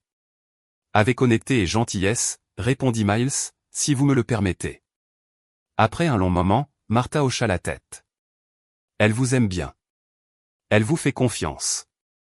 Peut-être que cela aidera à combler les vides en elle. Miles prit une profonde inspiration, sentant le poids de la responsabilité. Puis-je lui parler maintenant? Oui, décida Martha, se levant du banc. Je vais faire plus de limonade. Vous aurez besoin d'intimité. Tandis que Martha partait pour la cuisine, Miles se dirigea vers la cabane en bois où Josie jouait. Il s'agenouilla à l'entrée, trop grand pour passer par la petite porte. Puis-je entrer dans votre royaume, princesse Josie, demanda-t-il avec un sourire. La jeune fille rit. Vous êtes trop grand, mais vous pouvez regarder par la fenêtre. Miles fit le tour de la petite maison et se pencha pour regarder par la petite fenêtre. À l'intérieur, Josie avait disposé ses poupées de chiffon en cercle comme si elles faisaient la fête. Que font-elles? demanda-t-il. L'anniversaire de Lily, répondit Josie, désignant une poupée aux cheveux foncés. Elle a 7 ans comme moi. Le cœur de Miles manqua un battement. 7 ans, l'âge qu'Anne avait eu quand elle s'était fait cette cicatrice en tombant de son vélo. Josie, l'appela-t-il doucement. On peut parler un peu? Juste nous deux. La jeune fille parut momentanément déçue de quitter son jeu, mais elle hocha bientôt la tête, sortant de la cabane pour rejoindre Miles sur la pelouse. On peut s'asseoir là-bas? Miles montra un petit banc de jardin à l'ombre d'un arbre. Une fois assis, Miles sentit le poids de ce qu'il allait dire. Comment expliquer quelque chose d'aussi complexe à un enfant? Josie, commença-t-il. Tu sais comment parfois les gens se perdent, n'est-ce pas? La jeune fille hocha solennellement la tête. Comme Madame Rosa au viaduc. Elle a perdu son fils et ne l'a jamais retrouvé. Miles déglutit difficilement, touché par sa compréhension précoce de la perte. C'est ça. Parfois, nous perdons des gens que nous aimons beaucoup. Il marqua une pause, rassemblant son courage. Il y a 2 ans, j'ai perdu ma fille dans un accident. Ils n'ont jamais retrouvé son corps. Depuis, j'ai porté un vide que je n'ai jamais pu combler. Les yeux de Josie s'écarquillèrent avec une compassion enfantine. Votre petite fille est morte. Tout le monde le pensait, répondit Miles avec prudence. Mais moi, je n'en ai jamais été sûr. Et après? Après quoi? Demanda Josie alors qu'il s'interrompait. Puis vous êtes apparu, termina Miles, sa voix à peine plus qu'un murmure. Et vous lui ressemblez tellement, Josie. Parfois j'ai du mal à respirer quand je vous vois. La jeune fille pencha la tête, confuse mais attentive. Je ressemble à votre fille. Miles hocha la tête, sortant à nouveau une photo de son portefeuille. C'est Anne, ma fille. Avec précaution, Josie prit la photo, la tenant par les bords comme s'il s'agissait d'un trésor fragile. Elle étudia l'image avec une intensité surprenante pour son âge. Elle me ressemble, murmura-t-elle, touchant la cicatrice au-dessus de son sourcil, identique à celle de la fille sur la photo. Mais je ne sais pas qui elle est. Miles observa chacune de ses réactions, chaque nuance dans son expression. Il n'y avait aucune reconnaissance dans ses yeux, juste de la curiosité et peut-être un peu de confusion. C'est normal, la rassura-t-il, sa voix douce. Tu n'as pas à te souvenir tout de suite. Ton cœur peut savoir avant ton esprit. Josie continua de regarder la photographie, ses yeux allant et venant entre le visage sur la photo et Miles. Vous pensez, commença-t-elle hésitante, vous pensez que je pourrais être elle, que je pourrais être votre Anne? La franchise de la question frappa Miles de plein fouet. Je pense que c'est possible. Oui, répondit-il honnêtement. Mais le plus important, c'est que tu sois à nous Josie, je tiens beaucoup à toi et je veux que tu sois heureuse. La jeune fille hocha la tête, absorbant cette information avec l'extraordinaire résilience que les enfants montrent. Mamie Martha dit qu'elle m'a trouvé près de la rivière, partagea-t-elle doucement, que je ne me souvenais de rien, que j'ai dû tout réapprendre. Oui, elle me l'a dit, confirma Miles. Elle a très bien pris soin de toi. J'aime mamie, déclara Josie fermement. C'est ma famille. Bien sûr, Miles acquiesça rapidement. Et elle le sera toujours, quoi qu'il arrive. Josie regarda à nouveau la photo, puis Miles, ses yeux, les mêmes que ceux d'Anne, semblaient contenir une sagesse au-delà de ses années. Si je suis ta fille, commença-t-elle prudemment, ça veut dire que vous êtes mon papa. La simplicité de la question faillit briser le sang-froid de Miles. Oui, répondit-il, la voix nouée par l'émotion. Cela voudrait dire que je suis ton père. Josie réfléchit un instant, son visage sérieux devant l'importance de la conversation. Je peux garder la photo, demanda-t-elle finalement, pour pouvoir la regarder davantage. Bien sûr, répondit Miles, surpris et touché par la demande.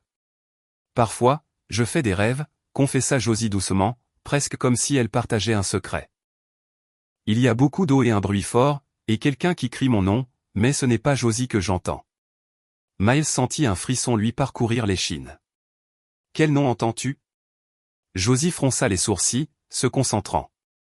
Je ne sais pas. Je ne m'en souviens pas quand je me réveille, mais ce n'est pas Josie. Ils restèrent silencieux un instant, côte à côte sur le banc du jardin. Miles résista à l'envie de la serrer dans ses bras, sachant qu'il devait respecter son espace et lui permettre de traiter les choses à son propre rythme. C'est normal de ne pas se souvenir, dit-il enfin. Les souvenirs peuvent revenir avec le temps, ou peut-être pas. Quoi qu'il en soit, tu es toujours toi. Josie le regarda, un petit sourire se dessinant sur ses lèvres. Si je suis ton âne, ce serait cool parce que tu es gentil.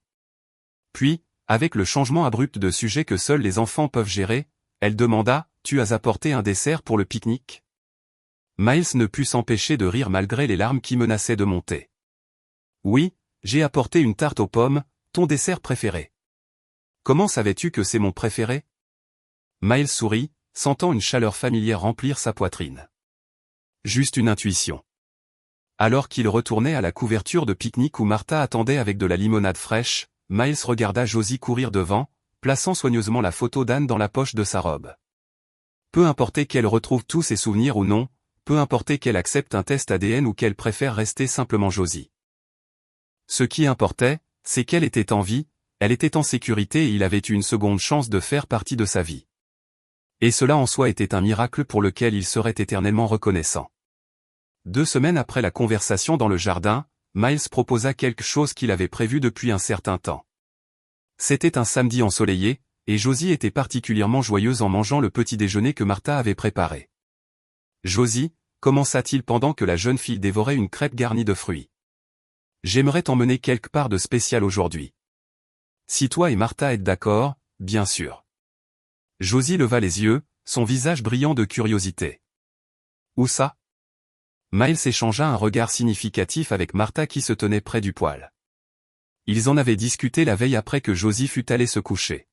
« Chez moi, dit-il, il y a des choses là-bas qui pourraient t'aider à te souvenir. » Martha s'essuya les mains sur son tablier, observant attentivement sa petite fille.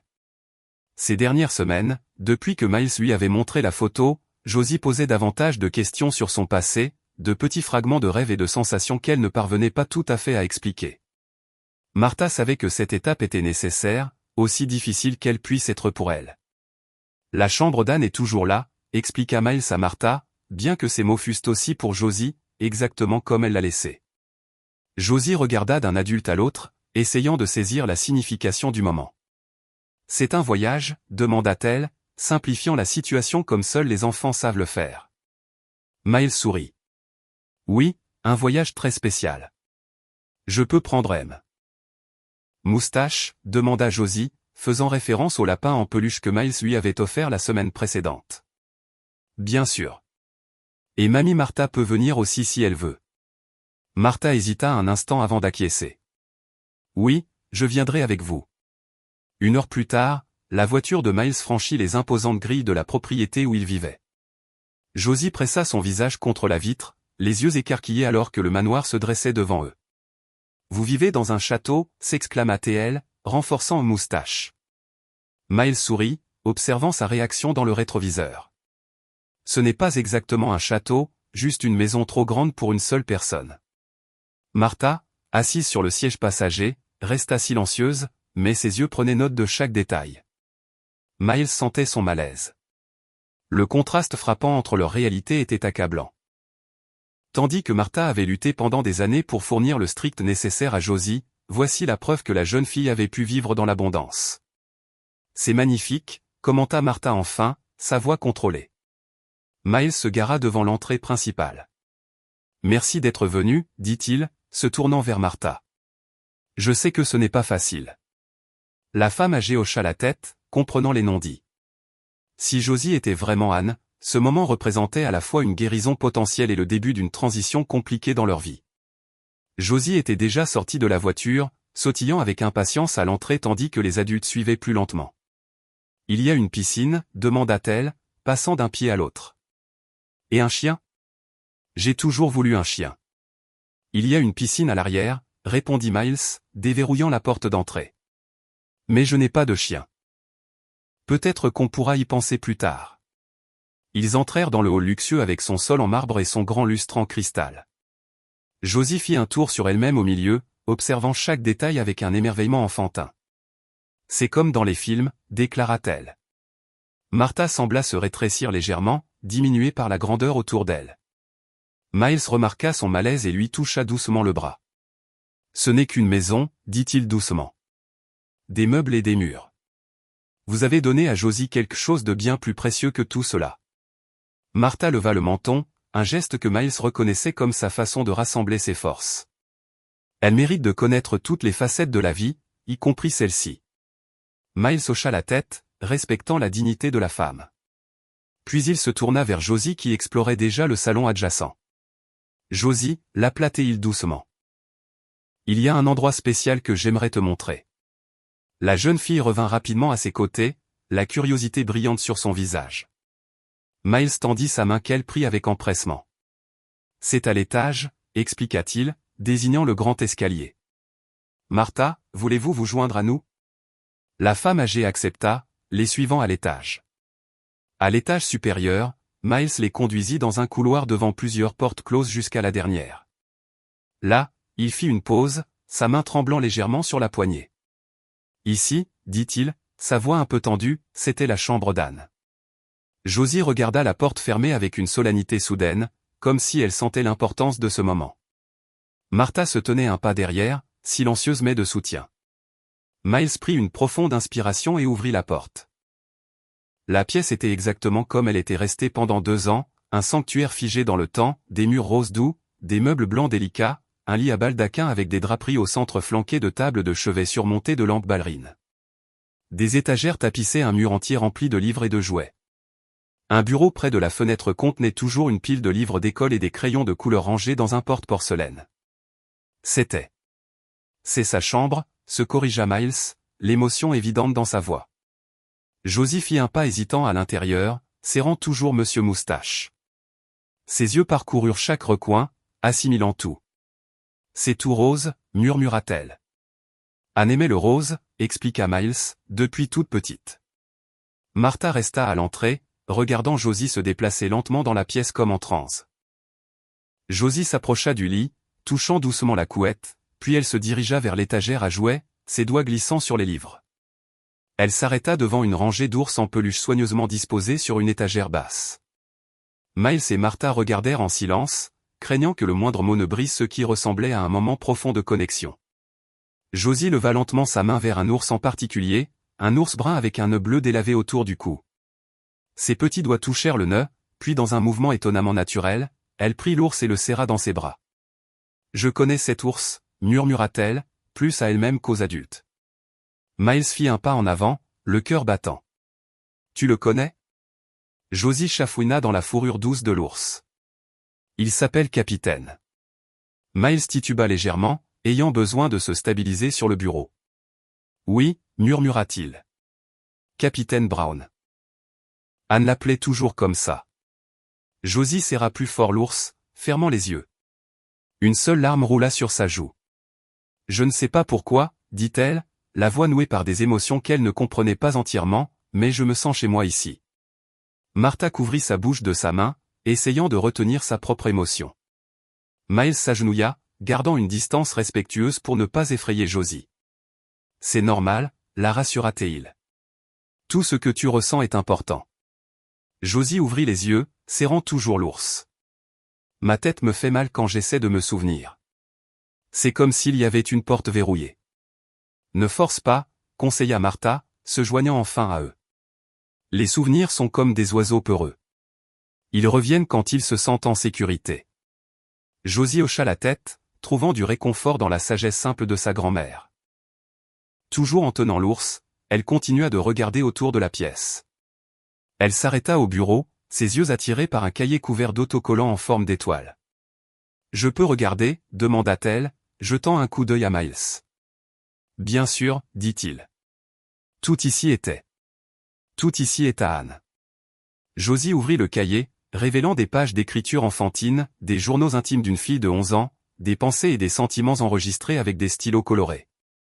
Elle feuilleta quelques pages, parcourant les mots sans les lire entièrement, comme si elle absorbait l'essence du cahier plutôt que ses spécificités.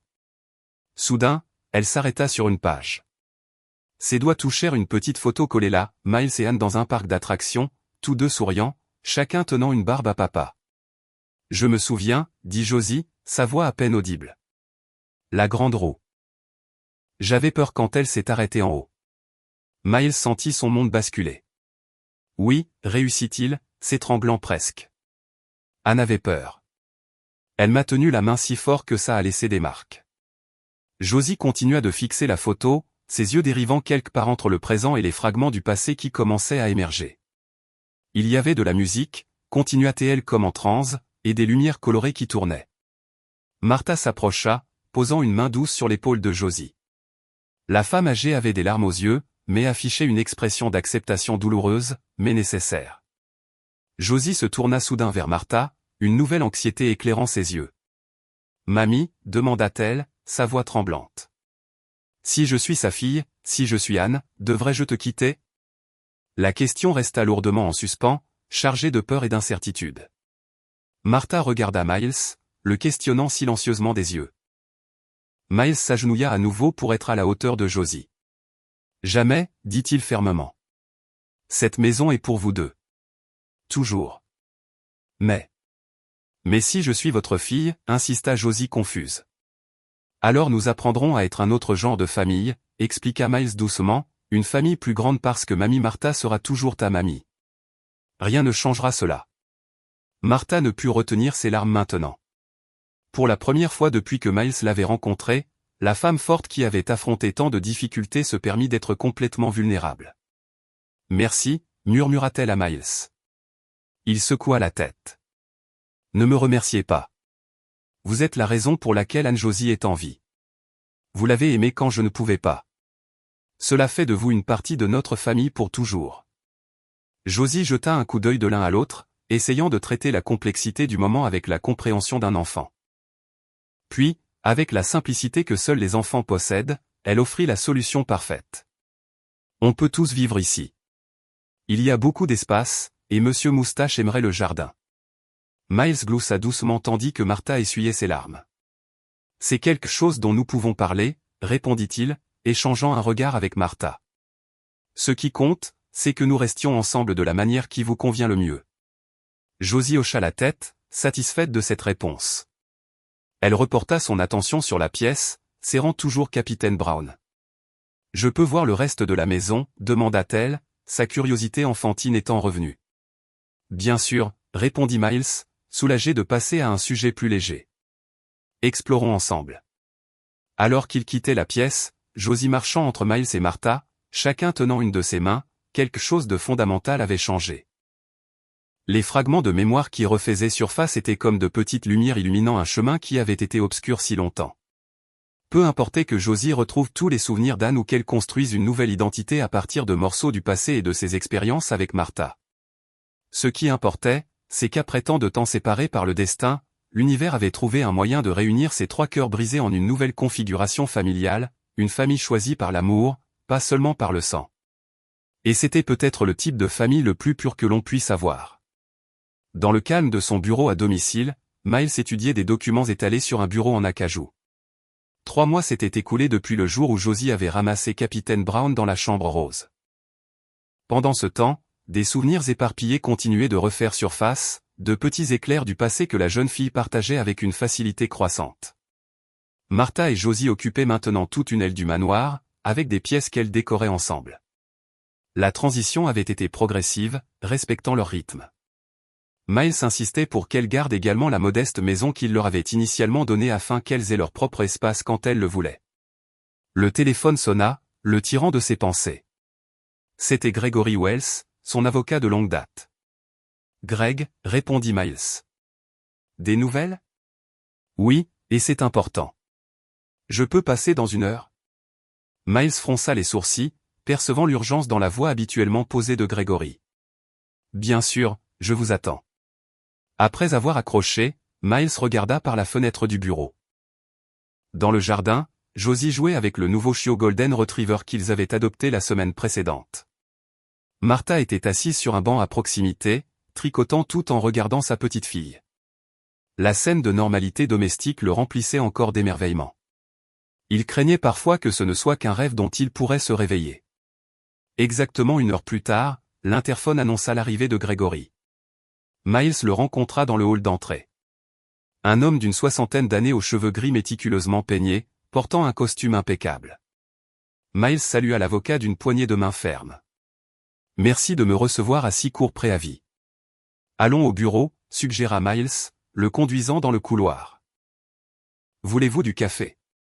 De l'eau ? » ?»« De l'eau, s'il vous plaît, » répondit Gregory, s'installant dans l'un des fauteuils tandis que Miles versait 2 verres de glace.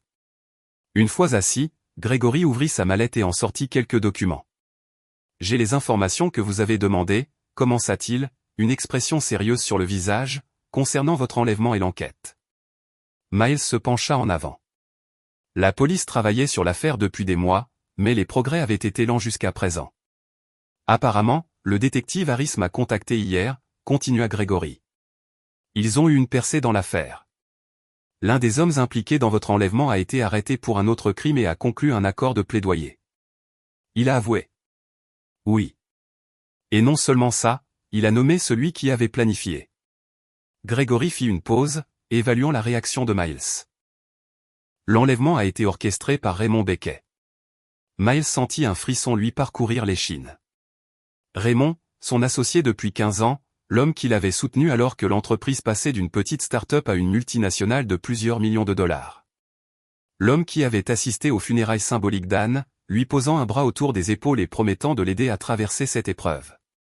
Pourquoi, demanda-t-il simplement, bien qu'il soupçonnât déjà la réponse. L'argent, évidemment, répondit Gregory avec un soupir. Selon la confession, Raymond négociait secrètement la vente de l'entreprise à un conglomérat international. Il voulait acheter toute la firme, mais Raymond ne pouvait pas vous convaincre de vendre votre part. La réunion que nous avons eue avant l'enlèvement était une dernière tentative pour obtenir votre accord par des moyens légaux, compléta Gregory. Lorsque vous avez refusé, Raymond a décidé que votre élimination était le seul moyen d'obtenir un contrôle total. Miles se leva brusquement et se dirigea vers la fenêtre. De là, il pouvait encore voir Josie jouer avec le chiot, courant en cercle avec une balle jaune. Savait-il pour Anne, demanda Miles, le dos toujours tourné vers Gregory. Je ne le crois pas, répondit l'avocat avec prudence. Le plan semble avoir été simplement de vous faire disparaître. Peut-être un accident. L'enlèvement était une improvisation de dernière minute lorsqu'ils ont vu le parking vide. Miles hocha lentement la tête, absorbant l'information. Pendant plusieurs minutes, il resta silencieux, regardant sa fille retrouvée se prélasser dans l'innocence de l'enfance. Quelles sont les prochaines étapes, demanda-t-il enfin, se tournant vers Gregory. Raymond a déjà été placé en détention pour interrogatoire. Avec la confession du complice et les preuves financières que nous avons trouvées, le procureur estime que nous avons un dossier solide. Et l'entreprise, puisque vous étiez des partenaires égaux, Raymond étant en détention, vous assumez automatiquement le contrôle opérationnel, mais j'imagine que vous voudrez réévaluer le partenariat maintenant. Miles revint à son siège. Son expression était étonnamment calme, même pour l'avocat expérimenté. Je veux dissoudre le partenariat, déclara-t-il, racheter sa part à sa juste valeur marchande. Rien de plus, rien de moins. Gregory nota l'instruction, mais marqua une pause, son stylo en suspens au-dessus de la page.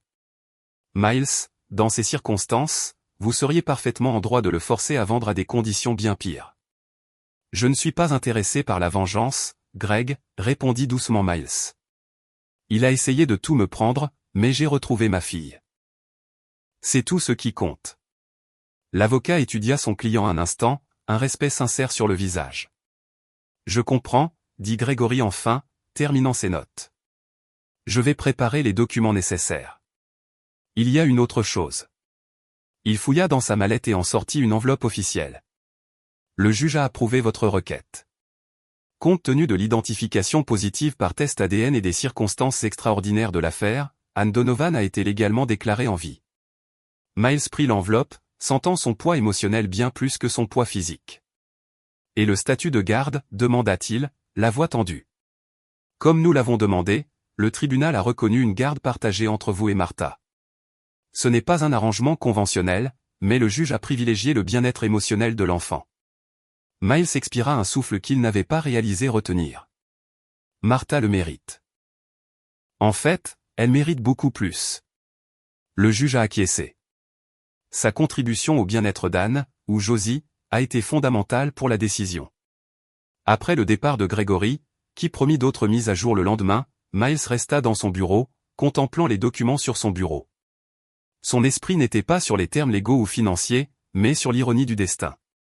Le même homme qui avait orchestré sa mort quasi certaine lui avait involontairement ouvert la voie à la redécouverte de sa fille. Le bruit de pas doux le ramena au présent. Josie se tenait à la porte du bureau, le chiot somnolent dans ses bras. « On peut entrer ?» demanda-t-elle, sa nouvelle confiance lui permettant de se déplacer librement dans le manoir. « Toujours ?» sourit Miles, montrant le canapé en cuir dans le coin du bureau. Josie entra et s'y installa, caressant doucement la fourrure dorée. Qui était cet homme? Gregory, mon avocat, un vieil ami. Il avait l'air sérieux. Miles hocha la tête, toujours honnête avec elle. C'était sérieux. Tu te souviens que je t'ai raconté comment j'avais été blessé? Des méchants qui m'ont laissé dans la vieille voiture? Josie hocha la tête. Au cours des dernières semaines, Miles avait progressivement partagé des parties de son histoire à un rythme que Martha et une thérapeute pour enfants avaient jugé approprié. La police a découvert qui était responsable, expliqua Miles simplement. Le méchant qui t'a fait du mal. Oui, quelqu'un que je connaissais, quelqu'un qui travaillait avec moi. Josie absorba cela avec la capacité surprenante des enfants à accepter des complexités qui pourraient dérouter de nombreux adultes. Tu lui en veux? Demanda-t-elle après un instant. Miles réfléchit à sa question, admirant sa perspicacité. Je suis déçu, triste aussi, mais pas vraiment en colère. Pourquoi pas? Parce que si ça n'était pas arrivé, je ne t'aurais peut-être jamais retrouvé. Josie sourit, le genre de sourire qui illuminait ses yeux. Alors, c'était une mauvaise chose qui est devenue bonne. Exactement. La simplicité de son point de vue était rafraîchissante. Miles se promit de ne jamais perdre cette capacité à trouver la lumière dans l'obscurité que Josie affichait si naturellement. Le lendemain matin, Miles se rendit seul au centre de détention où Raymond attendait son audience. La visite avait été organisée par Gregory. Bien que l'avocat ait remis en question la sagesse d'une telle rencontre. Vous n'avez rien à gagner, avait argumenté Gregory. Et vous ne lui devez rien. Ce n'est pas pour lui, avait simplement répondu Miles. C'est pour moi. Le centre de détention était un bâtiment gris éteint, sentant le désinfectant bon marché et le café rance. Miles fut escorté dans une salle de visite où il attendit plusieurs minutes avant que la porte ne s'ouvre à nouveau. Raymond Becquet entra, présentant un contraste frappant avec le costume coûteux qu'il portait encore, maintenant froissé après une nuit en cellule. Son visage, normalement rouge et confiant, semblait pâle et hagard. Ses yeux cependant conservaient une trace de l'arrogance qui l'avait toujours caractérisé. Miles le salua, essayant de garder son sang-froid en s'asseyant de l'autre côté de la table. J'ai demandé à mon avocat de contacter le vôtre. Tout cela est un malentendu grotesque. Miles étudia l'homme qu'il avait autrefois considéré comme un ami, réalisant à quel point il le connaissait peu en vérité. Ce n'est pas un malentendu, Raymond. Votre homme de main a tout avoué. Raymond pâlit visiblement, mais força rapidement une expression désinvolte. Quel est votre but, Miles? Vous êtes là pour enfoncer le clou ou proposer une sorte d'accord? Il n'y a pas de but. Pas d'accord. Miles garda sa voix calme, contrôlée. Je suis juste venu dire que je connais la vérité et que vous avez perdu. Raymond eut un rire amer et forcé. Perdu? Je suis temporairement détenu, au pire. Mon avocat est le meilleur de l'État et même si je passe un certain temps désagréable, j'ai toujours ma part de 50% de l'entreprise. Je gagnerai plus d'argent en dormant en prison que la plupart des hommes en travaillant toute une vie. Miles secoua lentement la tête. Vous n'êtes plus mon partenaire, Raymond. Le partenariat est en cours de dissolution. Vous obtiendrez la juste valeur marchande de votre part, ni plus ni moins. Vous ne pouvez pas faire ça, protesta Raymond, l'arrogance momentanément remplacée par la panique. Nous avons besoin d'un accord mutuel pour dissoudre. Pas quand un partenaire est inculpé pour tentative de meurtre de l'autre, répondit simplement Miles. Gregory a déjà commencé le processus. C'est légal et équitable. Raymond fixa le visage de Miles, cherchant le moindre soupçon de triomphe ou de vengeance, mais n'en trouva aucun. Pourquoi faites-vous ça de cette façon, demanda-t-il finalement, sincèrement déconcerté. Vous pourriez me détruire complètement, me laisser sans rien. Vous m'avez trahi, répondit doucement Miles. Et vous avez perdu parce que ce qui compte vraiment, je l'ai retrouvé. De quoi parlez-vous? Qu'avez-vous retrouvé? Miles sourit calmement, déroutant davantage Raymond. Mon humanité, ma famille, ma fille. Raymond fronça les sourcils, essayant de comprendre ses mots. Votre fille Anne, de quoi parlez-vous? Elle est morte il y a des années. Le corps n'a jamais été retrouvé, répondit Miles en se levant. Et la vie peut corriger ses erreurs de manière surprenante. Au revoir, Raymond. Sans attendre de réponse, Miles se dirigea vers la porte et frappa pour que le gardien le laisse sortir. Derrière lui, Raymond l'appela, exigeant des explications, des réponses à l'énigme que Miles avait délibérément laissée sans solution. Miles ne se retourna pas. 2 semaines plus tard, Miles était dans son bureau à l'entreprise, désormais entièrement sous son contrôle. Grégory plaça la dernière pile de documents à signer devant lui. C'est officiellement fait, déclara l'avocat après que Miles eut signé la dernière feuille. La dissolution est enregistrée. La valeur de la part de Raymond a été déposée sur un compte sous contrôle judiciaire. Il n'aura accès aux fonds qu'après son procès, quelle qu'en soit l'issue, et la restructuration de l'entreprise. Grégory sourit, tendant un autre dossier. C'est fait aussi. 20% des actions ont été transférées à la Fondation Josie, nouvellement créée. Le conseil d'administration a approuvé à l'unanimité la nouvelle orientation sociale de l'entreprise. Miles ouvrit le dossier, examinant les documents qui officialisaient le plus grand changement de sa vie professionnelle. La Fondation Josie, nommée d'après le nom que Martha avait donné à sa fille pendant ses 2 ans, serait dédiée au soutien des enfants en situation de vulnérabilité et des familles vivant dans la rue. Martha a-t-elle accepté de présider le conseil d'administration de la Fondation, demanda Miles, bien qu'il connût déjà la réponse. Oui, bien qu'elle ait insisté pour que son rôle soit pratique, pas seulement cérémoniel, répondit Grégory avec un sourire, la citant directement, je ne vais pas rester assise à des réunions. Je travaillerai là où l'aide est réellement nécessaire. Miles hocha la tête, satisfait. Martha avait retrouvé un but, utilisant son expérience de vie pour guider une initiative qui pourrait vraiment faire une différence pour les gens qui avaient vécu comme elle. Le téléphone sonna, et la secrétaire l'informa que Martha et Josie étaient arrivés pour le chercher pour le déjeuner comme prévu. Dites-leur que j'arrive, répondit Miles, se levant et rassemblant ses affaires. Grégory le regarda avec une expression curieuse. Vous savez, Miles, en toutes mes années de pratique du droit, je n'ai jamais vu quelqu'un réagir à une trahison de cette ampleur avec tant de grâce. Miles sourit en enfilant sa veste de costume. Quand on retrouve quelque chose que l'on pensait avoir perdu pour toujours, Grégory, les autres pertes semblent insignifiantes. Ensemble, ils prirent l'ascenseur jusqu'au hall où Martha et Josie attendaient. La jeune fille courut embrasser Miles dès qu'elle le vit, tandis que Martha observait avec un sourire serein. « Prête pour notre pique-nique » demanda Josie avec excitation. « Absolument prête » répondit Miles, lui prenant la main. Alors qu'il sortait au soleil, Miles réfléchit que la vraie justice ne résidait pas dans la punition de Raymond, mais dans la nouvelle vie que sa trahison avait involontairement permis de faire éclore. Une nouvelle famille, une nouvelle mission, une nouvelle chance, et c'est tout ce qui comptait vraiment. Le printemps était arrivé en force. Le jardin du manoir Donovan, autrefois parfaitement entretenu mais sans vie, débordait maintenant de couleurs et d'un joyeux désordre qui n'arrive que lorsqu'un enfant est autorisé à aider à le planter. Des parterres de fleurs sauvages se mêlaient aux rosiers classiques. Un petit potager, le projet personnel de Martha, occupait un coin ensoleillé. Cet après-midi de samedi particulièrement parfait, Josie jouait dans le jardin avec Max, le Golden Retriever, qui était déjà presque de sa taille, bien qu'encore un chiot maladroit. Il courait parmi les parterres de fleurs, faisant attention à ne pas écraser les floraisons qu'elle avait aidé à planter. Martha était partie à une réunion de la Fondation Josie, ce qui la faisait encore sourire d'incrédulité. Une femme qui avait passé des années à fouiller pour survivre dirigeait maintenant une organisation philanthropique avec des ressources substantielles.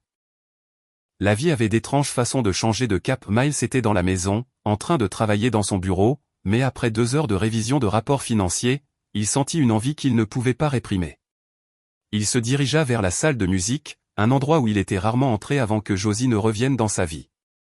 Assis au piano, un instrument intouché depuis 2 ans, il passa ses doigts sur les touches, se rappelant des sensations presque oubliées. Sans vraiment réfléchir, ses doigts trouvèrent une mélodie qui surgit des profondeurs de sa mémoire, la berceuse qu'il jouait pour Anne quand elle était petite. C'était une composition simple, quelque chose qu'il avait inventé dans les premières semaines après sa naissance, pendant les longues nuits où il la berçait pour l'endormir. La mélodie avait une pointe de mélancolie, mais portait aussi un espoir serein, comme un bateau glissant doucement sur des eaux éclairées par la lune. Dehors, dans le jardin, Josie s'arrêta soudain de jouer. Tout son corps s'immobilisa comme si un instinct primitif avait été activé. Max, confus par le changement abrupt, aboya doucement, poussant la balle du nez pour la ramener à son attention. Mais Josie resta immobile, la tête légèrement inclinée, les yeux mi-clos dans une intense concentration. La mélodie flottait par la fenêtre ouverte, des notes douces dansant dans l'air de l'après-midi. Josie ferma complètement les yeux, laissant la musique l'envelopper. Quelque chose bougea en elle. Pas seulement un souvenir, mais une sensation physique, comme si son corps reconnaissait la berceuse avant que son esprit ne puisse la nommer. « Attends, Max » murmura-t-elle au chien perplexe, « sa voix presque inaudible. Josie ouvrit les yeux et sans une seconde d'hésitation, courut vers la maison. Ses pas légers étaient à peine audibles alors qu'elle traversait le foyer, montait les escaliers jusqu'au premier étage et marchait dans le couloir. Mais elle ne se dirigea pas vers la salle de musique où Miles jouait. Au lieu de cela, ses pieds la portèrent automatiquement vers la chambre rose, la chambre d'Anne. Au cours des mois qui avaient suivi leur emménagement, la pièce avait connu de petits changements. Certains des jouets les plus enfantins avaient été remplacés par des livres plus adaptés à son âge actuel. Les murs restaient roses, affichant maintenant ses propres dessins encadrés. C'était un espace où le passé et le présent coexistaient, reflétant les deux identités au sein de la jeune fille. Josie se dirigea directement vers la coiffeuse blanche dans le coin. Sur sa surface se trouvait une petite boîte à bijoux en bois, un cadeau récent de Miles. Elle l'ouvrit avec un soin presque révérencieux, bien qu'elle ne pût expliquer pourquoi. À l'intérieur, reposant sur une doublure en velours bleu, se trouvait un pendentif en forme d'étoile sur une délicate chaîne en argent. Le collier que Miles avait trouvé après l'accident, le collier qu'Anne n'avait jamais enlevé. Josie prit le pendentif, sentant sa présence presque légère dans la paume de sa main. L'argent était froid au toucher, mais se réchauffa rapidement contre sa peau. Elle regarda l'étoile scintillante, la faisant tourner lentement pour voir comment elle captait la lumière du soleil. Et puis cela arriva. Une vague de souvenirs la submergea.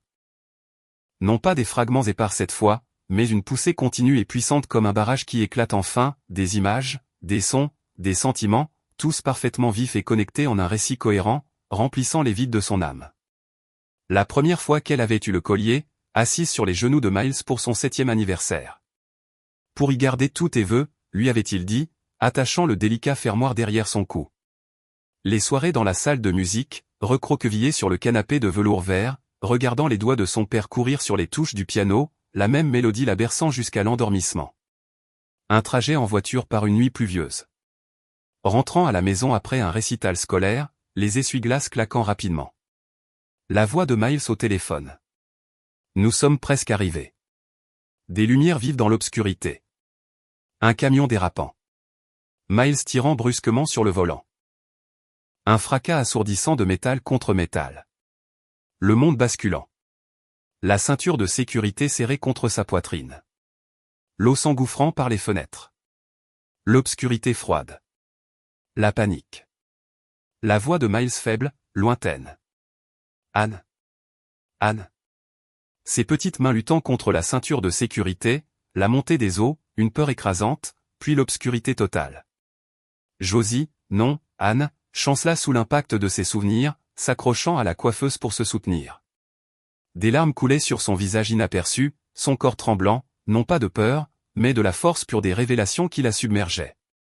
Anne, murmura-t-elle pour elle-même, testant le nom. Je suis Anne. Elle regarda le miroir de la coiffeuse, étudiant son propre reflet comme si elle le voyait pour la première fois, les mêmes yeux qu'elle avait toujours eus, le même visage, la même cicatrice en croissant au-dessus de son sourcil droit. Mais maintenant, elle voyait plus.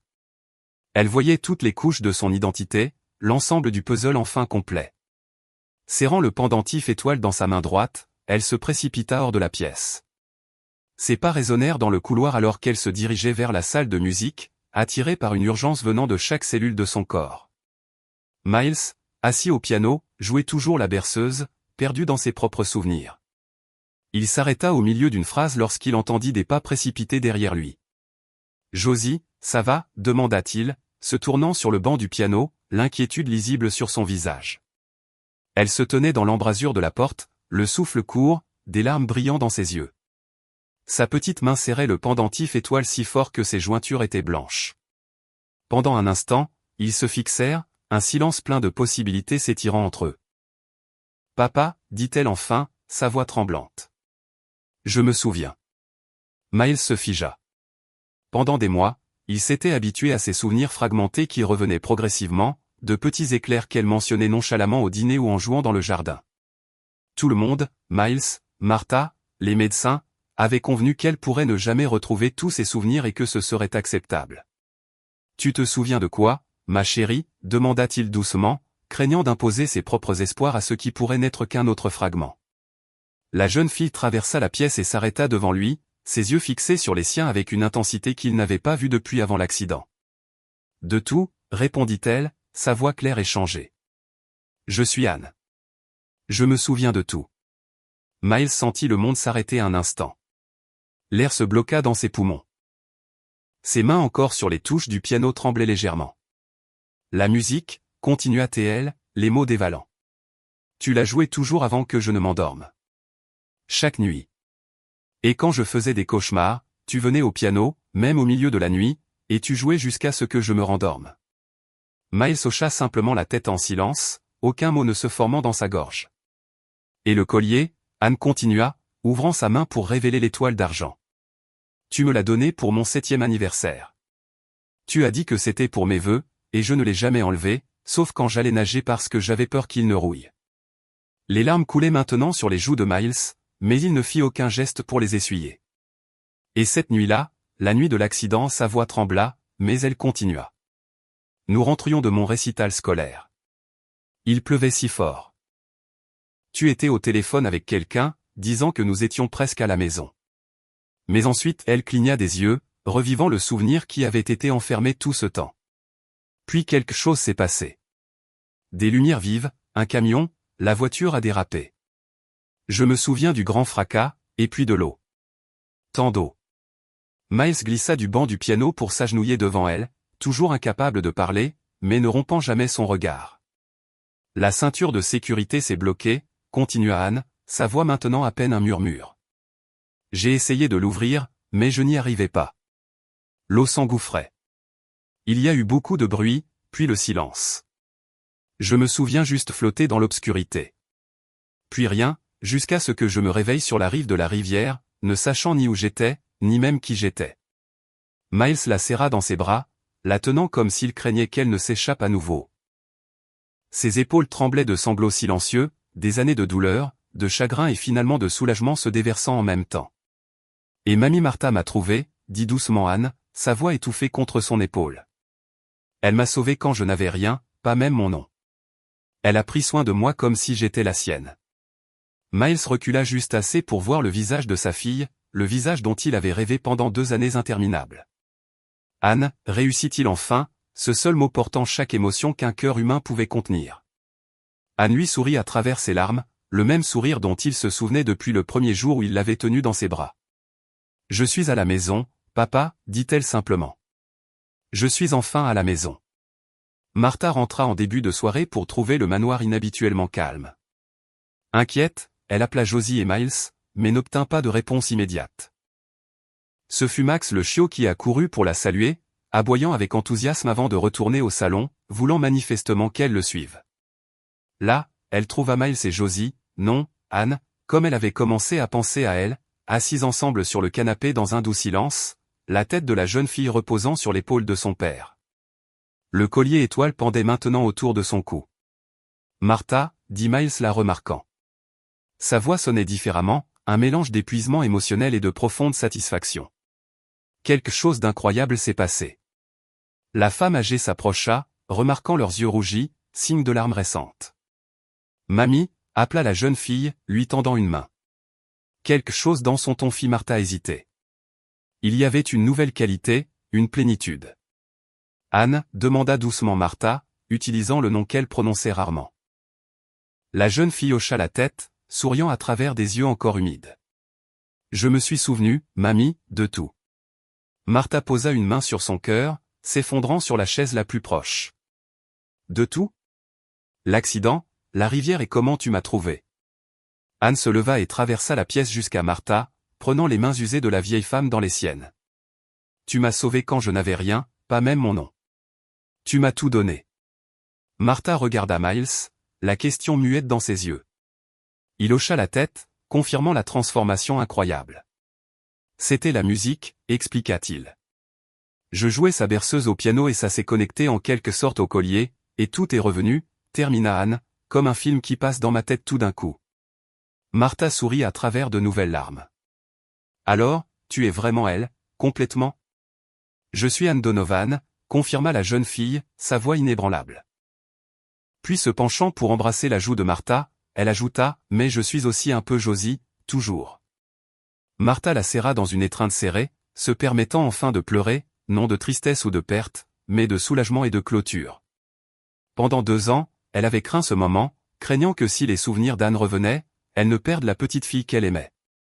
Maintenant, elle comprenait qu'il n'y avait pas de perte, seulement une transformation. Les mois suivants apportèrent leurs propres ajustements.